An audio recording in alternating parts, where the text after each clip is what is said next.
Welcome back to Squawk Box. Today we're expecting a slightly higher open for the Korean markets, and I'm watching Kakao, 다음카카오, and fintech-related names this morning. Also, I'm watching financials and banks also as well for reaction on news that the Ministry of Finance will be relaxing regulations around global fund transfers and loans in currencies other than the Korean won. The Ministry of Finance will be allowing fintech newcomers like Kakao's bank wallet Kakao to allow overseas fund transfers for individual customers up to a limit of 20,000 US dollars per year. Also, brokerages and savings banks will be allowed to give out loans in currencies other than the Korean won.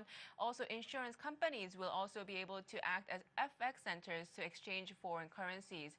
Overall, this means that non-bank entities will be given much more leeway on FX-related transactions, which until now is very, very tightly controlled and only allows major banks and brokerages that have more than 1 trillion won in assets to perform these duties. So for the consumer side, this will mean that the current fees on FX transactions, which is pretty high compared to other Asian countries, will be lowered because fintech companies are able to use pooling methods for FX transfers. So I'll be watching for a reaction on this news. And also airline names.